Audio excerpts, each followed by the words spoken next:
Welcome to the Solid Verbal. The Solid Verbal. Come after me!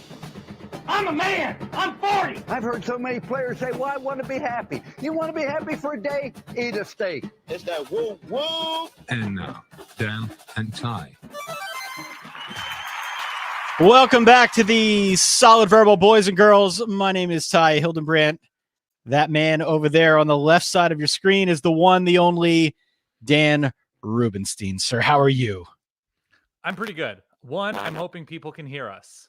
Two, I'm hoping this good microphone and good audio interface doesn't give crackling electrics like it's been known to do sometimes. Three, I'm going to start recording in Logic because that's also important. I'm now recording in Logic, Ty. I started late too, so the first couple seconds of this can be bonus content for those of you who are joining us this evening. Hello, welcome. Yeah. This is not something we usually do, whether you're watching on Periscope or whether you're watching on YouTube Live. I am Ty. That is Dan. We are the Solid Verbal. We like to talk about college football. The problem, Dan, is that we don't got much college football to talk about right now. Like we're sort of in this. Crackling. People have already said crackling. You're crackling? Terrific. Okay. Apparently, yeah.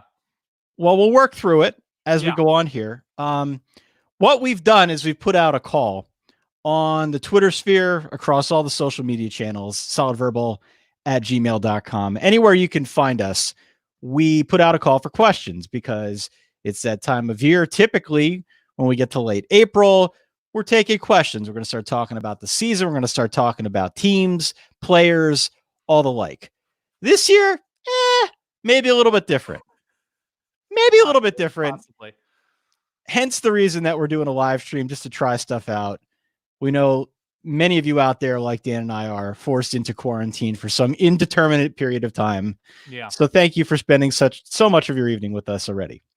Yeah, we are doubling, tripling down. It's one of those things where we are buying low on ourselves, if that makes any sense, because we've got a lot of time on our hands. We have a lot of time, not just because it's the off season, but because of circumstances. So we are going to figure out what we want to do, how we want to grow. We want to be ambitious. We want to do new things. We want to stretch muscles that we don't normally stretch. And so that's why we're doing video streams. That's why we have our daily 5 p.m. Eastern trivia stream. That's why we're doing this. That is why we're doing this. We're testing some stuff out. Thank you to everyone again for joining. If you're in the comments, be it on Periscope or out on YouTube, our good friend Peter from the Sub is helping us out on the YouTube stream as well, making sure that things don't get out of hand in the discussion forums. I don't think they will, but you never know. Everyone's a little bit antsy after being at home for all this time. So let me start here, Dan. By the way, I like the instant feedback we're getting right here in the app we're using. People saying your hair looks good. People saying that now is the right time to reveal your day job. People are saying they like your Penn State shirt with the throwback helmet look. Thank you. They're saying Thank I'm you. the most handsome boy. All sorts of people. Nah, I just made that one up.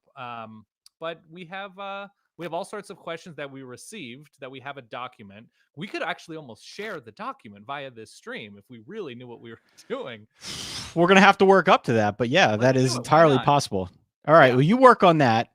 I will start with this question that I have for you. And it is, of course, the operative question for the moment, given where we're at. How are you feeling about college football in 2020? I feel cautious, and that's optimistic and just in general. I think we're going to have something. I think people are going to try to figure out every possible way to make college football happen. I think people are going to approach it in a very smart, measured way. People are saying your voice does not match your face. I don't know if I get that a lot. It's okay. So good looking. Yeah, sure. Right there. Okay. I essentially think that people are going to be, by people I mean presidents, athletic directors, conference commissioners, are going to be as cautious as humanly possible, whether it's a late start, whether it's a condensed schedule, whatever it is. I think there's going to be an attempt. The thing that I'm concerned about is after 3-4 weeks, people are saying, I have static. I'm working on it. I'm working on it. After 3-4 weeks, what happens if somebody tests positive? Yeah. That is the issue. The one thing that does pretty consistently come up, though, as a lot of the articles have been written about this now, Yeah. is the fact that they need to do something, right? They need to do something because the cost of not playing at all is almost too much for a number of athletic programs to bear. Like it could truly bankrupt a lot of athletic programs around the country. I saw Navy's, I think, athletic director quoted in the ESPN.com story that ran yesterday saying, yeah, if we lose our non-conference games, it's devastating. We rely on that income to not just keep, the football program afloat, but really a good chunk of the athletic program as well. So it's tricky. It's far trickier than any of the pro sports leagues, just because there are more teams, more municipalities, more moving pieces that you have to deal with.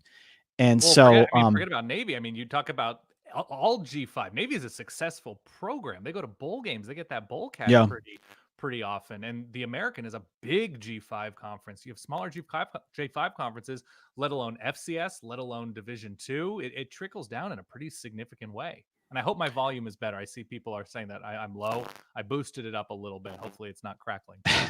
The good news for those of you who aren't watching the live stream is that this will be the podcast. This is the podcast for this week. So if you're watching it live, you've got a front row view to our beautiful experiment here on a Thursday evening. It's pouring outside here in Eastern Pennsylvania. I'm assuming it is wonderful in Southern California. I don't want to comment, Ty. At this point, okay. I feel like okay, I'm that's rubbing fine. it in. If it's not nice out there, Ty, I am very comfortable. So here's the deal. We're going to go through questions now. I saw somebody asked, what am I drinking? This is a Goose Island IPA. I thought this was a special occasion.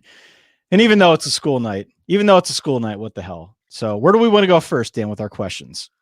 All right, let's go to the top of these questions. Let's start nice and straightforward and easy. Let's rank these three. Ross wants us to rank these three head coaches: Tom Herman, Jim Harbaugh, James Franklin. Wow. If you would have told me that in 2020, I'd be putting James Franklin as number one on here. I've always liked James Franklin. I never thought he was better than either of those two guys, but the manner in which he has transformed the Penn State program and brought in talent, molded that talent, and turned out on NFL draft day has been pretty damn impressive. I think he's won right now, and I don't know if there's much of a contest. That is my answer. I think James Franklin is the best coach there. I think Jim Harbaugh's second.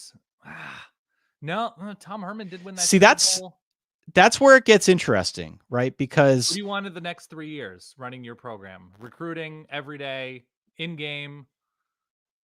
I would take Herman just because I think there's less a chance he's going to bolt for the NFL or anywhere else for that matter. Yeah, but you're hiring scared then, Ty. Well, you're always hiring scared. That's the way this works. I'm going to say Harbaugh because I like his ability to hire assistants better. I think Jim Harbaugh has definitely done a better job just because of Don Brown. And I know his results against Ohio State have not been thrilling for Michigan fans, but No. I'm going to say Franklin, Harbaugh. We're still talking about double-digit win. The lows of Harbaugh, I don't think, even with where they were, 3 years ago, 2 years ago, I'm going to take Harbaugh over Tom Herman. Yeah, that's tough. What surprises me about Herman is that there hasn't been more of an immediate impact, because I remember we interviewed him around, was he just hired as head coach at Texas when we interviewed him, or No, was he? Houston. He was at Houston. Yeah, he's at Houston. Okay, that's right. And with what he did at Ohio State before going to Houston, and then what he did at Houston, it seemed like this guy was going to come in and light the world on fire.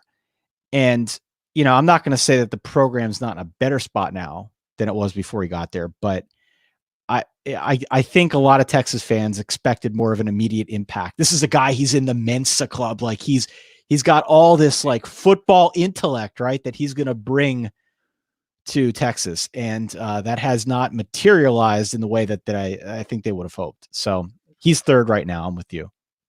Yeah. Okay. Yeah. The big thing with me with Herman as well, though, is he's had the returning quarterback. You have a fourth year starting quarterback now about to be in Sam Ellinger, whereas year over year, even though the Shea Patterson thing has been a couple of years, there's been more turnover, at least at quarterback, injury at quarterback. I feel like, especially with even if you go back further to what Tom Herman did at Houston and Jim Harbaugh did at Stanford, the the the improvement in building nod, I think, has to go to Harbaugh from where he took Stanford to where they were when he left. But yeah, the stagnation, I feel like you are getting, in that 9.6 wins a year for Harbaugh with more competition in conference. The Right. problem, Texas is more talented than everybody in their conference, depending on what you think about Oklahoma's talent. There's a drop off after that. So Tom Herman is almost doing less with more, given the context of Texas's schedule, than what Jim Harbaugh has with Penn State and Michigan. And for a certain amount of time, Michigan State was high up. They go to the playoff 4 years ago, and then Wisconsin has been a perennial national team. That doesn't exist in the Big 12 in that same way.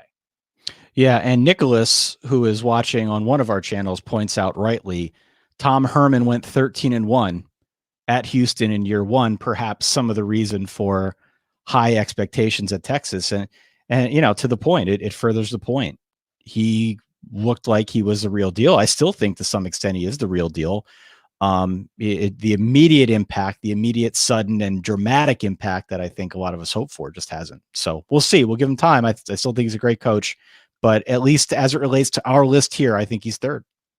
Sean wants to know if this is an AirPods ad, because we both have to be wearing them. Explain why we're wearing AirPods.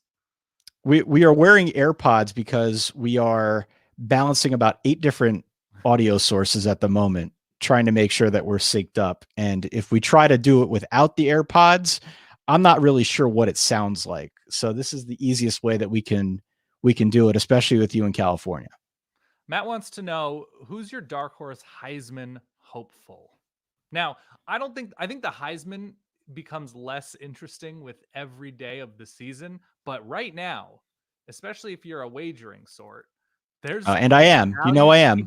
I know you are. There's value to be had, and also it's interesting to consider players, especially after Joe Burrow last year, at the depths of their value right now. Yeah. Do you have an answer? Yeah, Mikhail. Yeah, Mikhail Cunningham. Yeah, Mikhail Cunningham's at about 150-1. I think he brings back his number one receiver in Tutu Atwell. And I like the idea of a year two very good coach, which I think Louisville has, and Scott Satterfield. I think the defense is going to improve. They were throwing a ton, and their defense was a nightmare, especially against the pass last year. So it was sort of a shootout thing with Louisville at times. But Chuba Hubbard is interesting to me. He leads the nation in rushing and finishes 8th in Heisman voting last year. But yeah, I think there are going to be a lot of ACC defenses to be had for Mikhail. And with how efficient he was, he finished the season leading the nation in yards per attempt. And so I like that very rudimentary stat as somewhat of an indicator of this dude's unafraid to go downfield. He's unafraid to make plays. He's unafraid to pull the trigger. If he can figure out not getting dinged up as often, that's my value pick. I got to go with my boy Sam Howell. I got to go with my boy Sam Howell. I like that. Sam Howell, very friendly offense for Heismaning. Very friendly offense. 38 touchdowns, just 7 interceptions as a true freshman. Looked every bit the part. And it's hard to go up from 38 touchdowns, to be honest. But he's a big kid.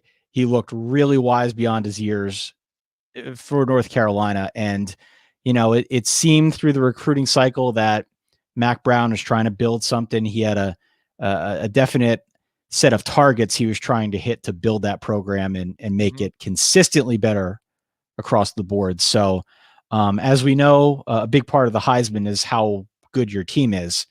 Can't be on a bad team and win the Heisman. It just doesn't work like that. But it remains to be seen whether North Carolina can get good enough for that, but I certainly like what he did in year one, and I'm excited about year two. So I think he's my only answer. You're saying we ride with upper middle class ACC quarterback. I believe that's what I'm saying. Yeah, that is what we're saying here on the show. Mikael Cunningham loses perhaps the best left tackle in the conference. So I hope he's not running for his life without Mekhi Becton. Mr. Becton, if you've ever seen him. That's Mr. what they Becton. call him. Big Mr. dude. Becton. All right, next question. Ty. We got a question here from Scott regarding Jim Harbaugh. I wanted to touch base with this one. I wanted to touch base with this one because it's fresh in my mind here. So the previous question was, where does Harbaugh rank on a list of James Franklin, Tom Herman, and Jim Harbaugh? Mm-hmm. Scott wants to know, is the fact that Jim Harbaugh has only had one quarterback drafted more surprising than his 0-5 record against Ohio State? So again, understand the context here. Yeah. The only reason that Michigan made the move to Jim Harbaugh is because the program needed that source of rejuvenation. They wanted their Michigan man. They hadn't had much luck against Ohio State. Ohio State, of course, is really coming into its own at this juncture. Right. And as we saw this past season, doesn't really show any signs of stopping. But beyond that, Harbaugh came in also with a track record for developing talent, especially at the quarterback position. He himself a former quarterback. That has not really happened. Does it surprise you that he has not had a quarterback drafted, or are you more surprised that he's 0-5 against Ohio State? Well, it's Wilton Spate, it's Shea Patterson, it's Jake Rudolph. Like, we're not talking about guys that were serviceable, I suppose, at times, but it's not like the innate talent that he's had, which is mostly his fault. He's the one responsible for stocking that depth chart.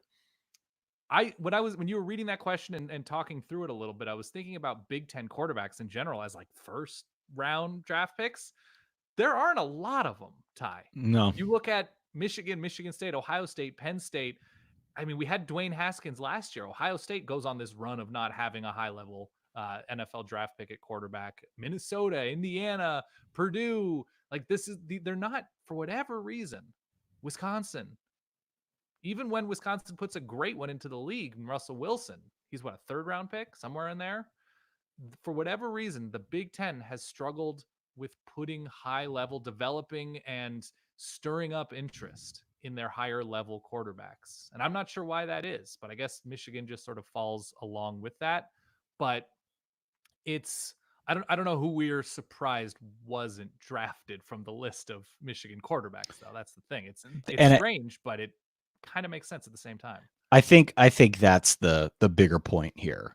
It's easy when you've got Andrew Luck. Andrew Luck gets himself drafted to some extent. You know, you put the pieces around him, you show him a few things along the way, and you know, he'll improve his draft stock. But the talent was always there, and everyone knew that coming out of high school. The names you just listed. Continue. I was just going to say the names you just listed. Those guys are I mean, Wilton Spate transferred to UCLA and didn't play. So let's not. He was hurt, but yeah. Let's not kid ourselves here that he's working with, you know, that cut above that we saw with a guy like Luck. So, that being said, I probably am more surprised about the quarterback thing than I am the 0-5 record against Ohio State, because Ohio State, like, if it was going to happen, and we talked about it before the 2019 season, if it was going to happen, it was going to happen last year, because it was this tender moment of transition with Ryan Day coming in, a new starting quarterback. And Ohio State got better. They got better, especially on offense, especially on defense too, where they had struggled the previous season. Mm-hmm. So if it was going to happen, it felt like it was going to be last year. Obviously it didn't. Every other year he's been there, Ohio State's been so good, and Michigan's just been trying to get back up to that level. So I guess the quarterback thing surprises me a little bit more just by default.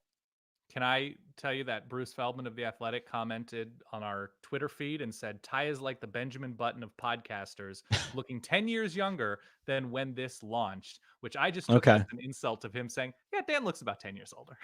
Bruce Feldman must be real bored if he's watching us tonight. I love it. I'm just going to throw it up, but by the way, go ahead. I was going to say, as it relates to our previous topic, he said Dwayne Haskins was the first Big Ten quarterback taken in the first round since Kerry Collins. Yeah, I was going to say, you probably got to go back to Kerry Collins to find one. All right, let me go to another one here. All right. This one is, I think, right up your alley, Dan. All right, I'm ready. Someone else by the name of Nicholas, maybe the same one who has commented. in our live stream here. What two teams would make for the best uniform combination? And which of the following teams wins its conference first? Pick one from each group. Okay, so let's start with the uniform question. You are an Oregon grad. I know you have very good taste in eccentric, eye-popping, flamboyant college football uniforms. Okay. Which two teams, I guess if you combine them, is that the question, would make for the best uniform combo? So saying which two teams playing against each other, not incorporating elements of two different. Okay, we're not merging them together into one sort of. Okay. A Teenage Mutant Ninja uniform. Yeah. I'm going to take Oregon. I'm going to take Oregon. I'm a big fan of some of the, I don't know if they're recent, but some of the recent Mizzou uniforms. I like that the all black look Mizzou has had in recent years. Forward thinking. You know what I really like? I'll tell you exactly the uniform I want to see Oregon play against for sheerly. And I was at a game where these two teams played. When Oklahoma State wears the cowboy, the Pistol Pete, like throwback helmet, that gets me. It gets me a tingling, like our friends at the Men in Blazers would say. That would be my answer. Really? Yeah. I love Pistol Pete. Are you typing to me? Are you texting me right now? Are we speaking? No. I was looking up a uniform to make sure I didn't screw this one up, but I've said to those close to me that when I die, I want to be buried in the white Boise State uniforms. Those are not, I mean, there's a lot of all whites, like when Miami goes all white, when Texas goes all white. Those are really But hot. only Boise has the Bronco on one side of the helmet. Yeah.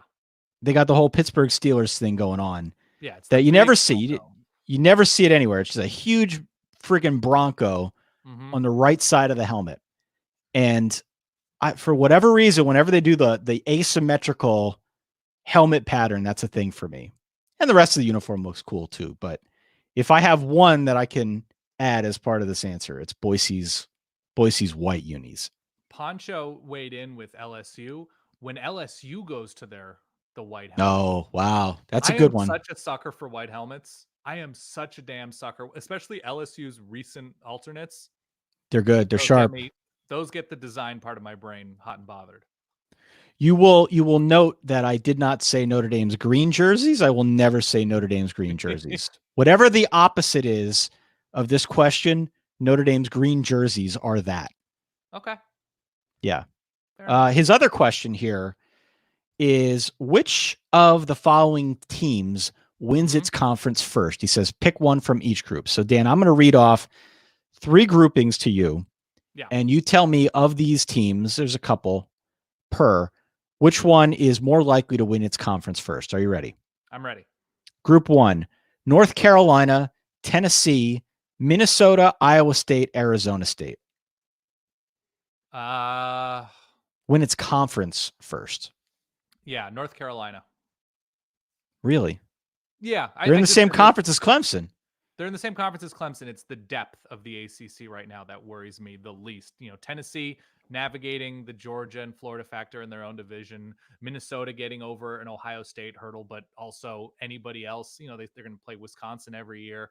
Iowa State, I just, year in and year out, I don't see the depth being a major strength of theirs in Ames. And ASU has a shot. I think there's promising things about Jaden Daniels and the way they're aggressively recruiting Southern California. But no, North Carolina has the combination of recruiting, quarterback, and lack of depth in their conference that I'm going to go with. All right. Group 2, Florida State, Florida, Michigan, Texas, and Washington. Yeah. Who wins their conference first? Florida. I think Florida's the answer here. Yeah. I don't think they're that far off. No, neither do I. I think they need, and as much as we like, what do we call him? Throw Kyle. As much as the quarterback right. is pretty good right now, if not good, if not full on good, I think once they get to that stud level, we've seen what a Dan Mullen offense, I feel like Jesse Palmer, can do with a premier quarterback running the show, be it, you know, Dak Prescott, Tim Tebow, whatever, Chris Leak. That makes me very confident in what Dan Mullen's Florida teams could do. Yeah, and look, Florida State, Michigan, Texas, Washington, all teams with questions. Yeah. Teams All with teams questions. that have, Washington has a big quarterback question right now. Florida State has a pretty sizable quarterback question right now. Michigan has a big quarterback question. At least if I'm going to roll with Kyle Trask and beyond and a proven quarterback developer, yeah, Florida makes sense. Final grouping: Virginia Tech, Texas A&M, Wisconsin, Baylor, or Cal. How'd Cal get on there? Cal, I mean, how many games did they lose with Chase Garber starting last I know. Or You know maybe I'm a 8 Garber years? maniac. Yeah, I know. I think it's Wisconsin. I mean, Wisconsin was in their conference championship game and Yeah. held pretty tough for a chunk of that game. So See, that's the thing. The East is way stronger, and everybody knows that.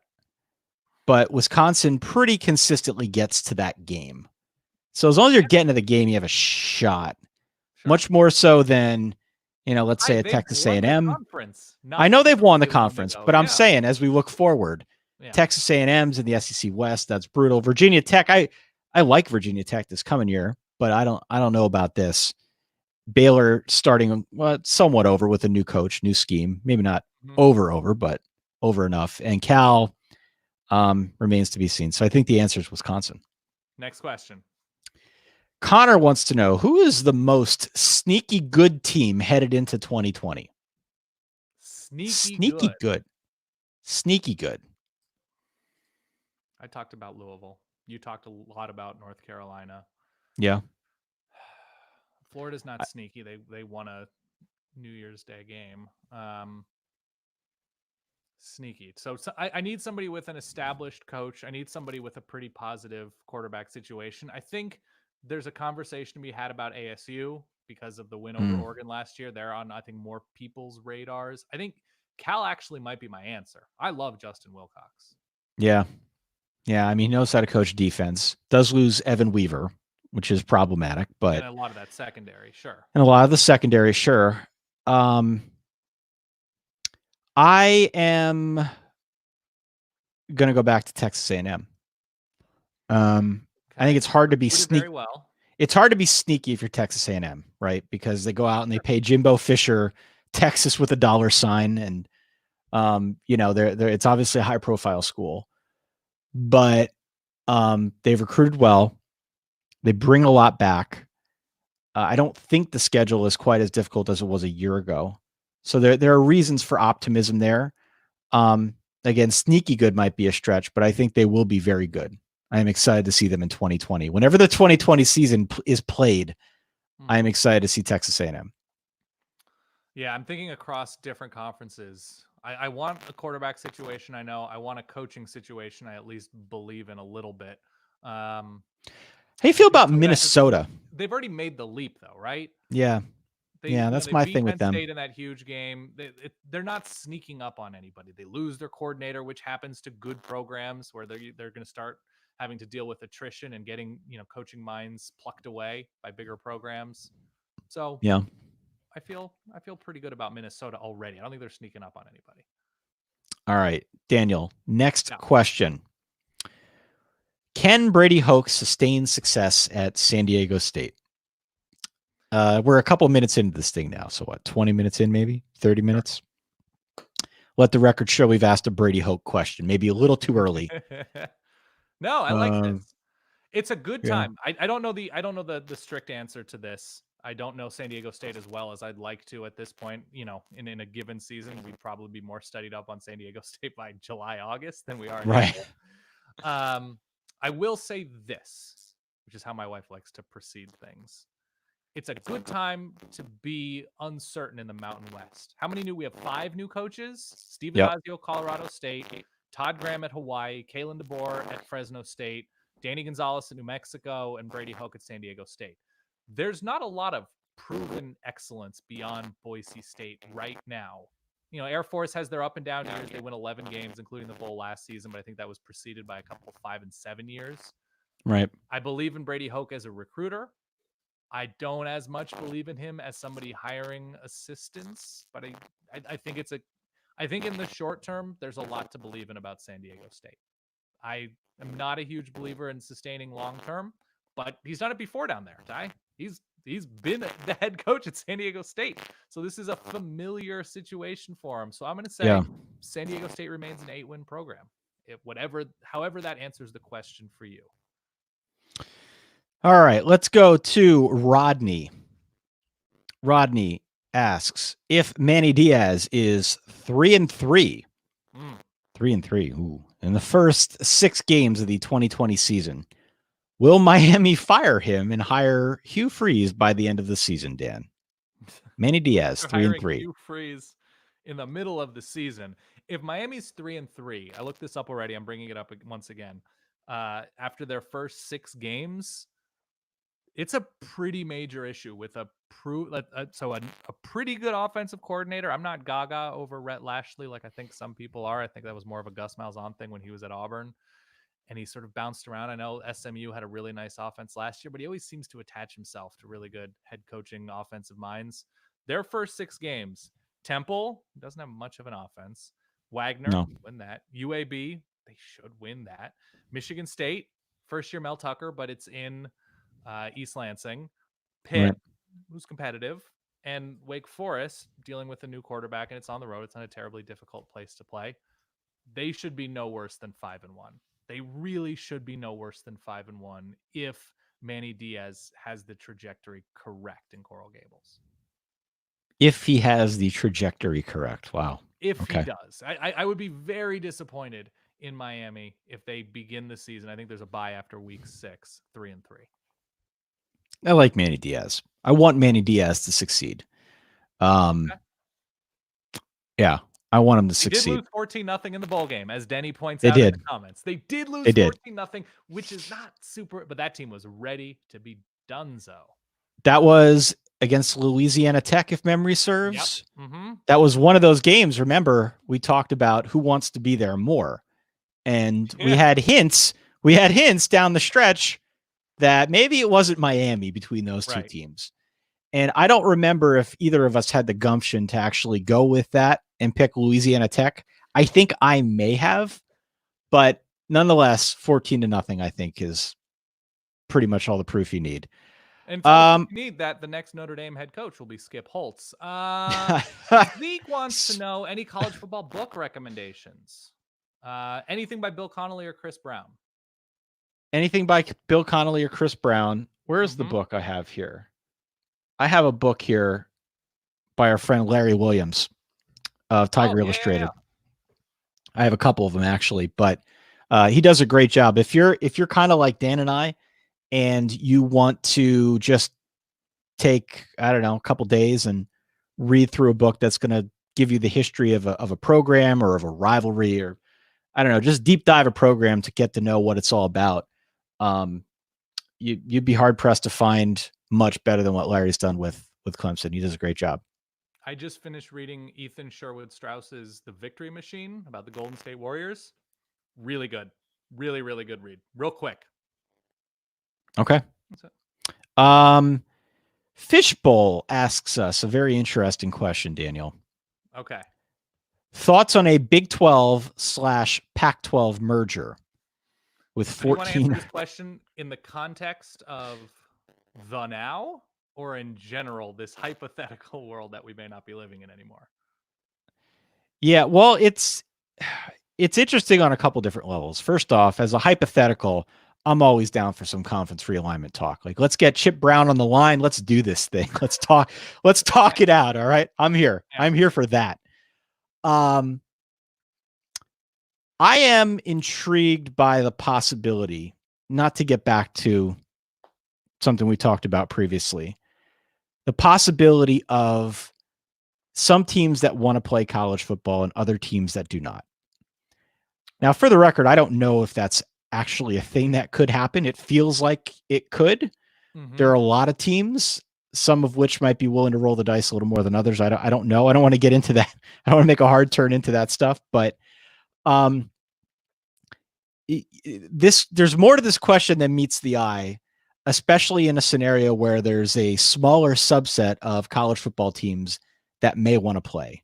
Now, I don't think the Pac-12 would be so much included in that subset. The Big 12 could, the SEC certainly could. Who Who's on the outside looking in if those two conferences, for whatever reason, if everything is fine by 2025, but the structure of the sport demands 4 super conferences with teams that can actually afford the infrastructure of what it now takes to win on a very high level, to have recruiting departments, to have the recruiting budget, to have giant stadiums, to have a marketing budget that, spans the globe, to employ what needs to be employed to run a major college football program. Of those two conferences, it seems like it's, I guess, Colorado, Utah, Arizona's. Well, let me ask you this. Really tough spot financially, allegedly. Let me put it to you this way. Yeah. How many teams from the Big 12 meet that bar? Probably the Texas schools, the Oklahoma schools. So you're talking Texas, and maybe West Virginia, but I don't know West Virginia's finances. Yeah. Texas and Oklahoma for sure. Oklahoma State. Mm-hmm. After that, it starts getting a little dicey, doesn't it? I think TCU has money. Okay, that's 4. And even if you want to put West Virginia in there, that's only 5. We still got 9 to 11 teams to fill out our super conference. Yeah. So now let's go over to the Pac-12.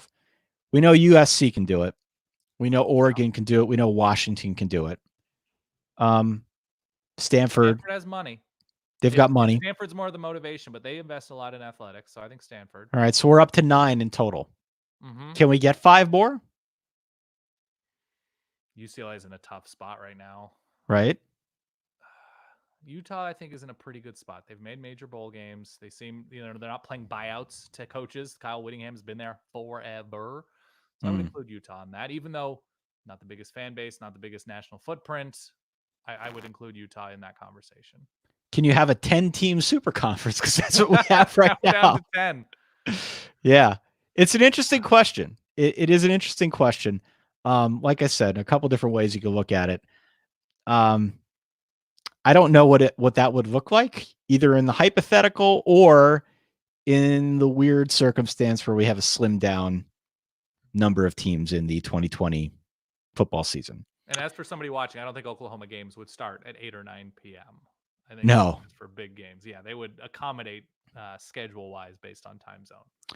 Doc wants to know, what are your thoughts on the Oregon quarterback situation, Dan?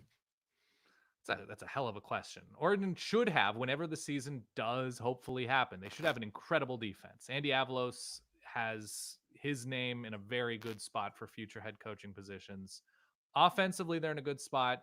It's probably Tyler Shuck. That's how you pronounce that, Shough. It's probably Tyler Shuck, who in limited action looked somewhat impressive. He came in late in cleanup time against USC, and I love that phrase, Ty. To say cleanup time against USC? Cleanup time against USC. It's a thing. Great to say. He looked very strong in limited moments of any importance. But Anthony Brown seems fine. He has moments, but he's had time to prove himself against a not great ACC. He's been beat up and he's been inconsistent. Has a hell of an arm, athletic, but the needle doesn't move all that much for me for Anthony Brown. He's had the time to prove himself and just hasn't done it. Granted, in not great offensive systems, was heavy AJ Dillon there for a long time.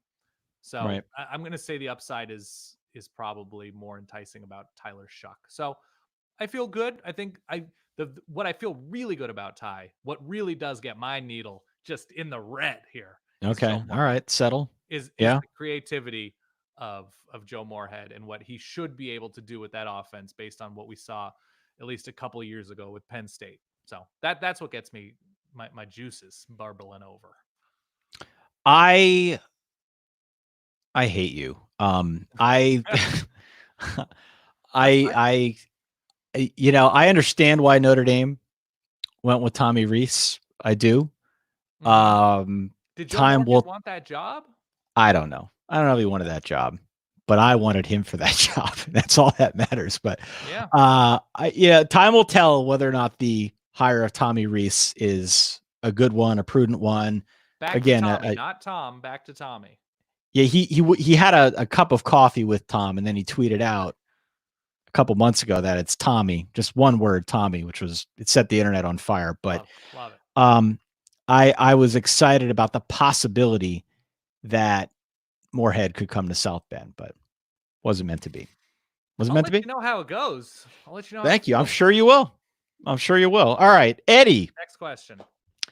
Why did Jimmy Clausen and Notre Dame never live up to the hype? I'm so happy you asked this question. Ty, I did research on one question. Yeah. This one. I can tell you all sorts of things about the 2009 Notre Dame season in which Notre Dame had the number 3 S&P plus offense in the country, and they turned in a 6-6 campaign somehow. Do you remember specifically? You're a Notre Dame fan. You should remember. Do you remember his top 3 targets? You're talking about Jimmy Clausen? Yeah, Jimmy Clausen's top 3 targets. Golden Tate, I think, was the leading guy, right? Yep. Michael Floyd was on that team. Yep. Yeah. 2 high-level NFL receivers for a spell. Yeah, there were a couple other big name receivers. Like if you look at that roster, there were a lot of big timers on that roster, not just on offense but defense. Kyle Rudolph was on that team. Those were his Kyle Rudolph was on that best team. Receivers, NFL dudes. And you know what? Jimmy Clausen was good. The problem was, you look at that defense. The defense row on that defense. I mean, and the thing that I think kind of Gary Gray. I don't know. Don't talk to me about Gary Gray. What I remember about that Notre Dame season in particular was they got to November and fell apart. Like they were holding it together pretty well for a while, and then they got to November. I think they lost to Michigan, Navy, Pitt, Stanford. That was the Tate Forcier game in 2009. Yep. That was they lost to 38-34 to Michigan. Yeah, they lost to. I'm looking at it now. They lost to Michigan. They lost to USC. I may have been at that game actually, and then after the Navy loss, it was over. They packed it in. Lost the last 4. 200 yards on them. Yeah. Andrew Luck, Toby Gerhardt for Stanford, I believe, in Palo Alto. Bill Stull and Pitt, and Deion Lewis runs all over Notre Dame. Yeah. Yep. It was They finished. It was the 77th S&P plus defense for that Hold on. Twitter's texting me. They need more servers to handle all of this 2009 Notre Dame conversation. They need more help in the server rooms. Yeah, I mean, defense was the issue. Defense really was the issue. And Clausen was very good that year. He's 28 touchdowns, 4 interceptions. Very good. Had skill talent really across. Well, the running game was Armando Allen Allen and Bob Hughes, right? Yep. So a lot of offensive talent. Michael Floyd, Kyle Rudolph, 6-6. Freshman Manti Te'o. Yep. But even on defense, Dan, Harrison Smith. You mentioned Manti Te'o. Ian Williams had a really good career. There are a number. There are a number of guys on this defensive roster that went on to really good things. Maybe not the NFL, but had good college careers. Yeah. Just didn't come together. I looked up what Notre Dame finished at points per drive in 2009 versus 2010, which is Brian Kelly, Bob Diaco's first year. Yeah. 65th in points per drive allowed in 2009, 15th. Bob Diaco in year 1. It's a big difference, right? Big difference. Big difference. You know who the defensive coordinator was for that team? The guy that Charlie Weiss said, he must be brilliant because he shut down my offense 2 years before at Georgia Tech. John frickin' Tenuta. John Tenuta. Okay, he's carved himself out like a nice associate head coach, position coach career like at NC State and Virginia. He's been fine, but he's not high-level coordinator. No. Okay. Slightly different question here from Kelly. Yep. Assuming the solid baby is not going to daycare, how many hours of Baby Einstein is he watching while you attempt to get work done? What exactly is the scenario here for you with the solid baby right now? At my parents' house, quarantining. Yeah. He's living his best life. The solid toddler, because he's up and walking and running. He's living his best life. He has eyeballs on him constantly between Jody with an eye and myself and my parents and my brother. It's a packed house. So we don't really plan him in front of a TV. He doesn't really watch screens. It might be a first kid thing. By the time you get into kid 2 and 3, the screens become a lot more crucial to keep people quiet. But Yeah. no, he's running around, going for lots of walks, playing with lots of toys, reading lots of books. So zero baby Einstein at the moment. I'm sure at some point we're going to have to do something. But no, right now, with the help we have, we're good. So here's the deal. Yeah. That's the list of questions that we compiled. We wanted to leave a little bit of room on the backside for any questions that might pop up live in living color. So if you're watching on Periscope, if you're out there on YouTube, send in your questions. I wanted to give you an opportunity, Dan, though, to ask any burning questions that might be on your mind. As you know, these are uncertain times. We've got a lot of time to just sit around and stare at the walls and think about things, So what have you been thinking about? And is there anything you'd like to talk about on this show? Yeah, I don't know when I'm going to go back to New York. I don't know what my life is going to be. You are at least in your home. It was sort of an untenable situation. We have questions from people. My question is just, what is the world going to look like, Ty? It's not a question you can answer. I can't answer that question. No. But so I started talking about this early on. It's first of all, okay, let's say we get to a point where we say, okay, we are going to have essential people only in stadiums for games. We're not going to have crowds, but it's too important financially to schools to at least get the full TV money, because I'm sure there are conversations happening right now, contingency wise. Okay, well, if we're not showing games, we can't pay, like that kind of thing. That just financially, it's really killing not just actual human beings who need to live their lives, but the industry that we cover in college sports and college football. It's just awful. So if they reach a point, the powers that be reach a point that say, okay, we're going to have empty stadiums. You're going to have broadcast crews. You're going to have medical personnel. We're going to test players. Can you imagine what it's going to be like if all of a sudden, and I'm just making this name up, if Spencer Rattler, starting Oklahoma quarterback, there's no injury report about him during the week, and he's just not in the stadium. Like, can you imagine just like the rumor mongering, how awful it will be if they're testing guys and all of a sudden mysteriously guys just aren't there? And then the questions are like, well, why are we doing this? Why are we and that could happen week 4, where you just have a Rudy Gobert situation where it's like, nope, that's it.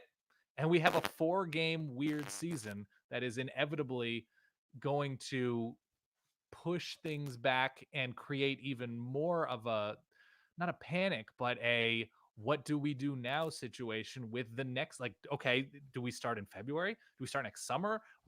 How is that actually going to work?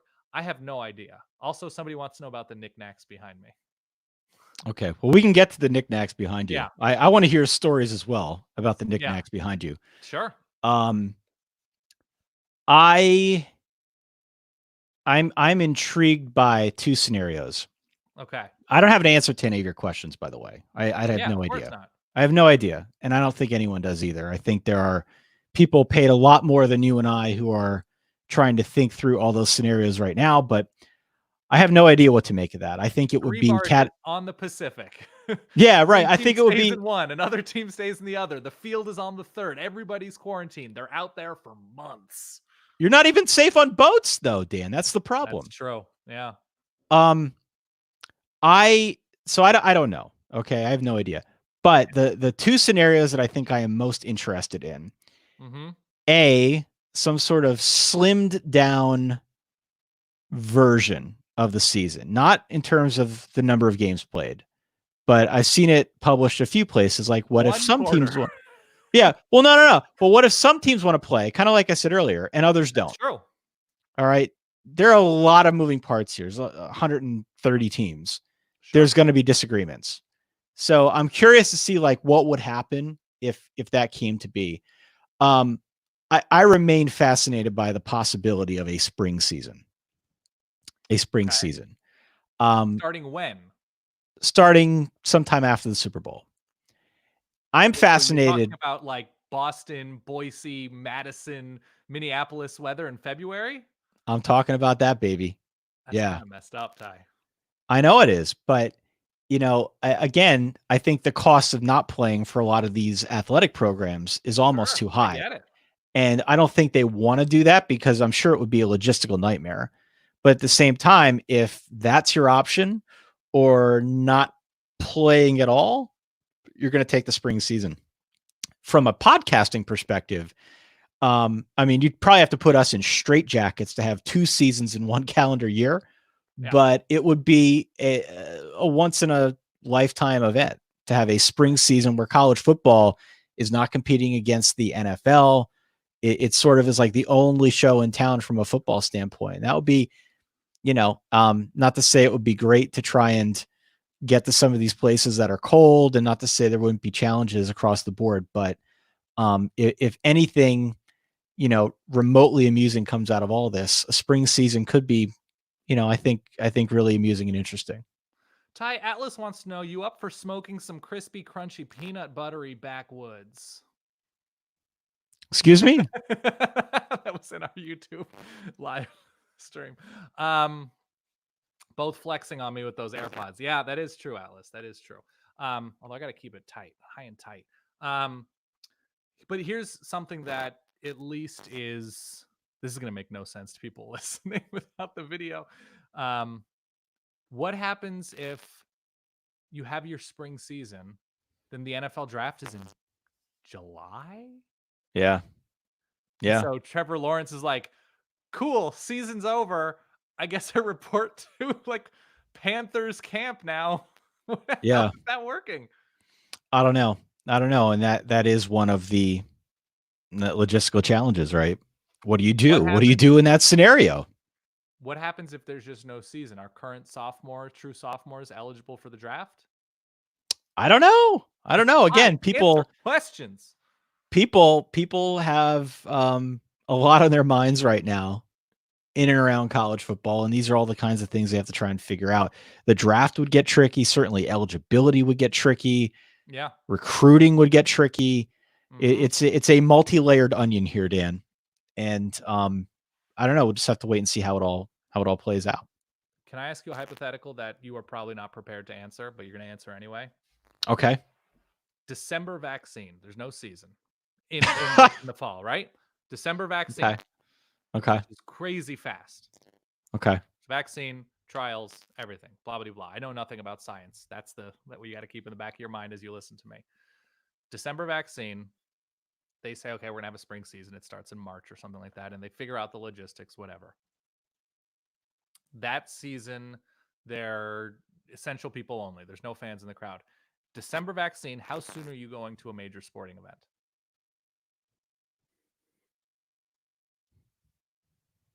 Wow. I mean, I don't go to major to begin with. So Right. For me, it's not that hard, but Let's yeah, say I there's mean, a USMNT. There's an actual. You Yeah. you like the U.S. national soccer team, right? sure. It's the men's national team or the women's national team, whoever. They're in Philly. They're taking on like a fully loaded English national team or whatever in a friendly. And East Coast Elliott comes to you and he says, "I got some dope tickets," and we're in a suite. So at least maybe you're not around as many people. Are you going in 2021? I would entertain it. Yeah. Okay. Yeah. Yeah, I think In the so. comments is like, Ty, are you high? Ty, get some sleep. Ty, you look very tired. Okay. On that note. Okay. Yeah. All right. Well, this has been fun. I don't know if we got much more to talk about, Dan. No, we're good. Question wise, we can push these to the next any of these questions that we didn't get to.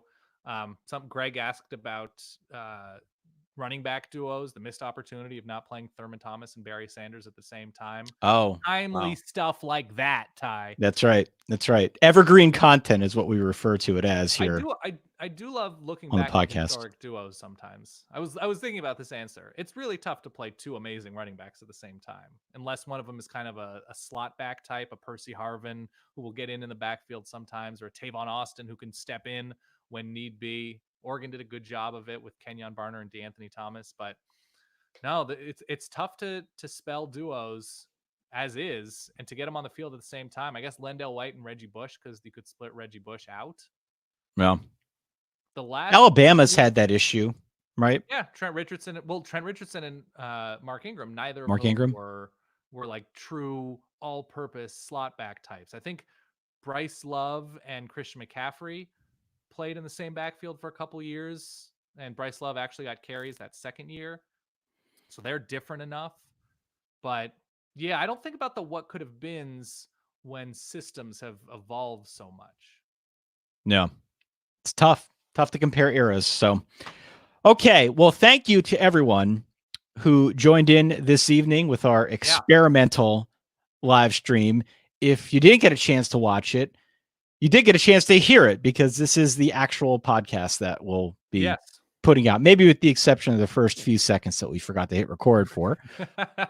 But by and large, this is the show. If you haven't subscribed yet to the show, please go on out to solidverbal.com. Go on out to Spotify, to Apple, Google, Stitcher, anywhere you get your podcasts, you can find our show. And while you're here, if you are watching, throw a like, throw a subscribe on the YouTube channel, follow along on the old Twitter feed. We also have an Instagram and a Facebook as well that we're doing our best to try and update here amid the doldrums that is this pandemic without college football, this pandemic without college football that hopefully will be over in time for college football season. But a lot remains to be seen.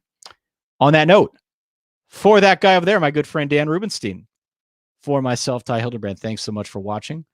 We'll see you all soon. In the meantime, stay solid. Peace.